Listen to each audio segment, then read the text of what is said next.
Hello everyone, this is Tommy and I'm here to talk about this specific clip which involves Mr. Feeney sort of tackling disciplinary problems within the classroom with Corey Matthews. Just to prequel this, this is the first episode of the popular series Boy Meets World. And as we watch through the clip, we're going to be noting a couple different things on how the teacher was able to engage a student and redirect instruction during some certain disciplinary issues, and on how Mr. Feeney is able to take a student's prior knowledge and pull it back to their prior knowledge and prior experiences, and sort of pull it together with a new form of learning. And so you'll see that as we're watching through this.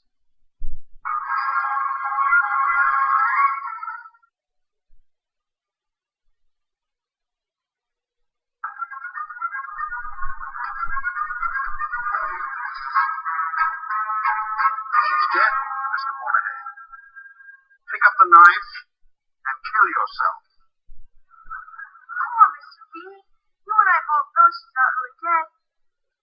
Yeah, please stab her a few times just to make sure. Hey, touch me with that knife. Gonna kill me the first time.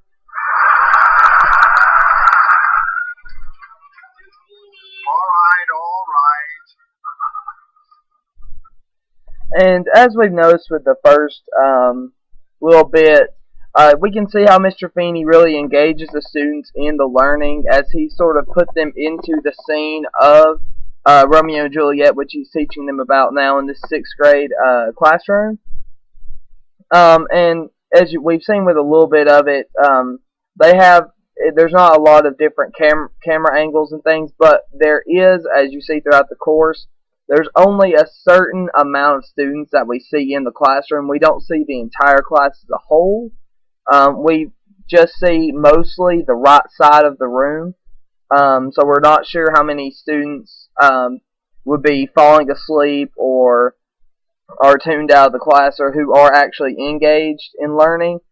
We just see from the middle of the room and over to the right, about 3 rows there. So it is a little bit limiting what the view we have of the classroom. But as we see, Mr. Feeney's about to really crack down on some very disengaged learners. Bottom of the third, 2 outs. Texas on second. Crooks on first. 3-2 to Dalton.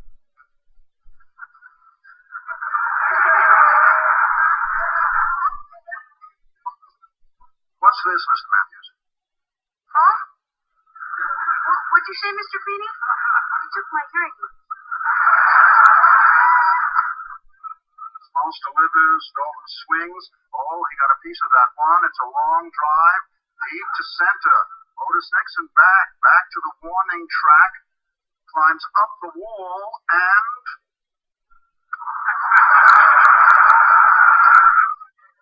Mr. Matthews, Romeo and Juliet is Shakespeare's ultimate testament of love between a man and a woman. Mr. Feeney! Okay, thank you. Thank you for that vigorous interpretation. Mr. Matthews, you do not listen to the ball game in the middle of my class. Mr. Feeney, who cares about some guy who killed himself over some dumb girl? The tragedy here, Mr. Matthews, is not about a dumb girl or the boy who kills himself because of her. It's about the all-consuming power of love and the inevitability of its influence on each of our lives. Are you aware that I'm only 11 years old?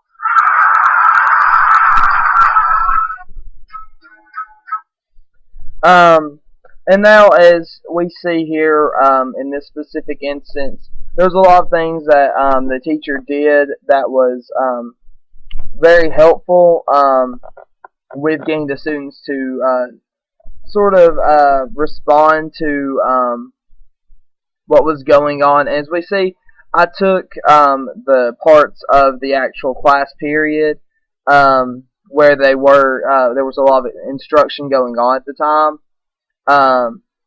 and I've sort of transcended this. This is near the last scene of the actual episode. This is after his brother has turned him down for going to a baseball game together so he could go on a date with a girl. And his family has sided with Corey's brother instead of Corey, so Corey sort of feels betrayed by love in a lot of instances.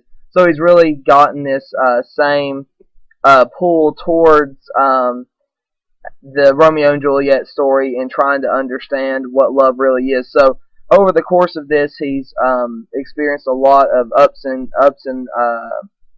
lows and highs with the particular subject matter being taught. But as we saw earlier, I wanted to point on this before we moved on. Mr. Veen was really able to get the students to sort of respond a little bit more and really promote their thinking. A lot of what I noticed in the Boy Meets World series, as I've watched different episodes and saw how Mr. Feeney always taught his class, he always tried to bring in real world responses, but as usually the show followed only a specific few students, we never really saw him branch out and get and really work with a lot of the other students.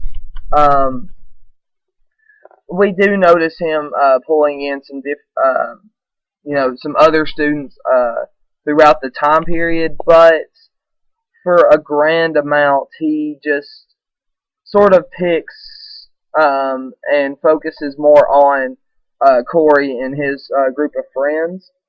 But as you watch through this, he's able to help students, give them a chance to construct meaning. As even though Corey sort of was disrupting the class with his stand up and his outburst, he was still responding to the subject matter and to the material that was being presented in front of him. And now I want to show a small bit of this scene while Corey's in detention and he's really thinking out a lot of these things. So we're going to try and take a look at this real quick.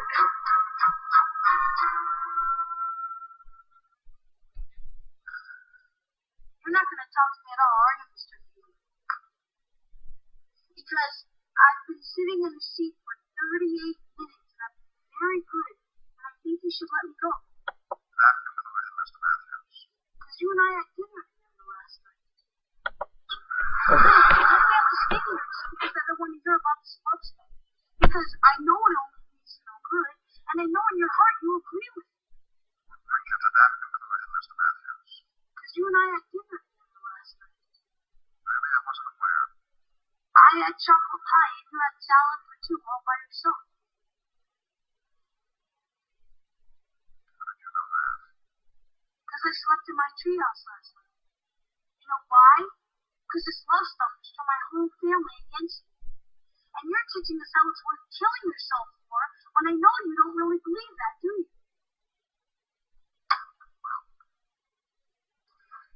You shrewd little observer of the human condition.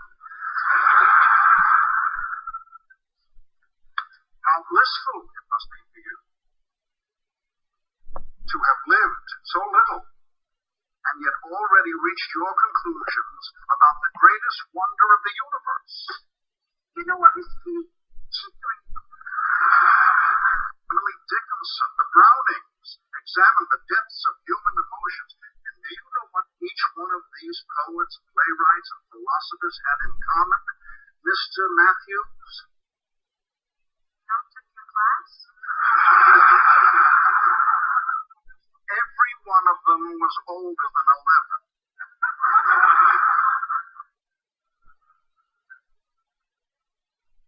Come into my classroom at the beginning of the year, and at the end you go, and I really don't know if in the time we spent together I have taught you anything. This afternoon, Mr. Matthews, you are going to learn something from me. Do I have your attention?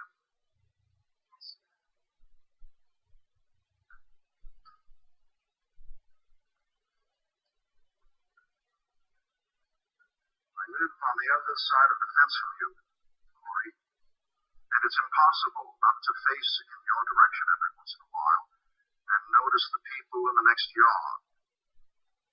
And through the years, I've got to know them. It is apparent that they are fine individuals, but their real strength comes from being a family. And do you know why they're a family?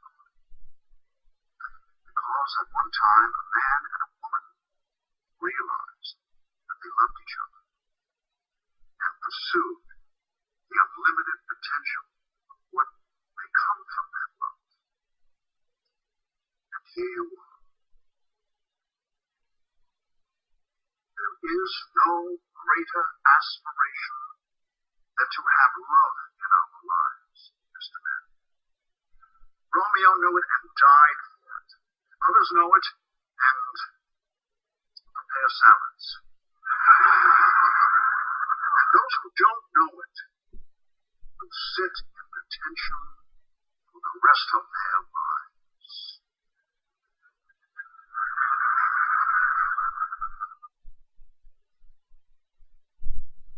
This particular detention is over. And also what we sort of noticed in this clip again, there wasn't much support for learning for all the students in the class at the time, though we see a very small start of the instruction and an end to the instruction. There isn't much emphasis placed on the entire class, and we do see him, Mr. Feeney, reaching out to those that do need a little bit more instruction, a little bit more help, as Corey really does need a little bit more support in this particular aspect, because it is very difficult to teach Romeo and Juliet and love to a 6th grade class, but I think Mr. Feeney, with this particular student, he was able to really grasp and be able to reach him at his level of learning at the time. And so there's a lot of things that we learned through this. One of the things that I feel it's best to take away from this is the sort of the way that students got engaged in the class, which was through his, even though it was a stand-up response and it was a sort of disruptful thing at the time, when Corey does respond concerning love and saying he's just 11 years old, I believe that with the way the class was structured, it made students think, and at that particular scene in Romeo and Juliet, the class has hit about the middle point, or coming up to the climax of the entire play, and it's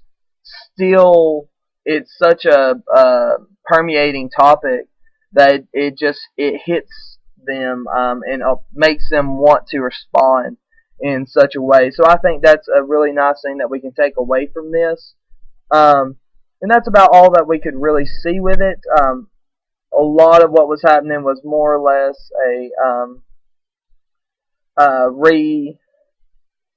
being able to just pull a student back onto the right path during instruction, but there was a lot of neat things that we could learn throughout this, and that's all that I was doing today, so thank you for your time.